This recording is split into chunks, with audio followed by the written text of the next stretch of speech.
വണ്ടി അങ്ങനെ ചിറ്റാരിക്കാലെത്തി കേട്ടോ. അന്നേരം സാധനം ഇറക്കാൻ വേണ്ടിയിട്ട് ഇങ്ങനെ പാർക്ക് ചെയ്യുമായിരുന്നു.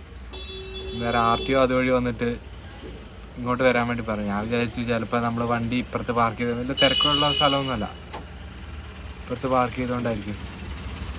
നേരം ലൈസൻസ് നമ്പറും കാര്യങ്ങളൊക്കെ എഴുതിയെടുത്തിട്ട്, എനിക്ക് ഇതിനു മുമ്പ് ഒരു RTO ഉണ്ടായിരുന്നു, അത് പിടിച്ചിട്ട് വലിയ പ്രശ്നം, ഷോ ഓഫ് കാണിക്കാൻ വേണ്ടിയിട്ട്.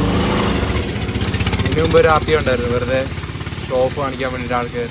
പക്ഷേ ഇത് അങ്ങനൊന്നും അല്ലായിരുന്നു. ഇതെന്താണെന്ന് വെച്ചിട്ടുണ്ടെങ്കിൽ ഈ ഇലക്ഷൻ ഡ്യൂട്ടിക്ക് വേണ്ടിയിട്ട് ഈ വോട്ട് ചെയ്ത മിഷൻസൊക്കെ സീൽ ചെയ്തിട്ട് നമ്മൾ ലാസ്റ്റ് കൊണ്ടുപോകില്ലേ, അതിന് വേണ്ടിയിട്ട് ഈ വണ്ടി കണ്ടെയ്നർ വണ്ടിയില്ലേ, നമ്മളിപ്പോൾ കൊടുത്തിട്ടില്ലേ ഇങ്ങനത്തെ കണ്ടെയ്നർ വണ്ടി, അത് വിട്ടുകൊടുക്കാൻ വേണ്ടിയിട്ട് അവർക്കൊരു സമയം പറഞ്ഞിട്ടുണ്ട്, ഡേറ്റ് പറഞ്ഞിട്ടുണ്ട്. അന്നേരം വിട്ടുകൊടുക്കാൻ വേണ്ടിയിട്ടാണ്,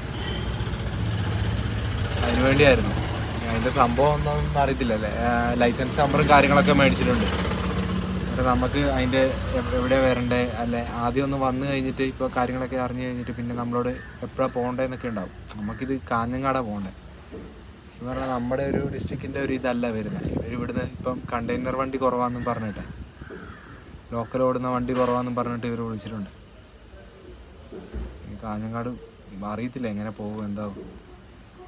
ഡേറ്റും കാര്യങ്ങളൊക്കെ തന്നിട്ടുണ്ട്, നോക്കാം എന്തായാലും.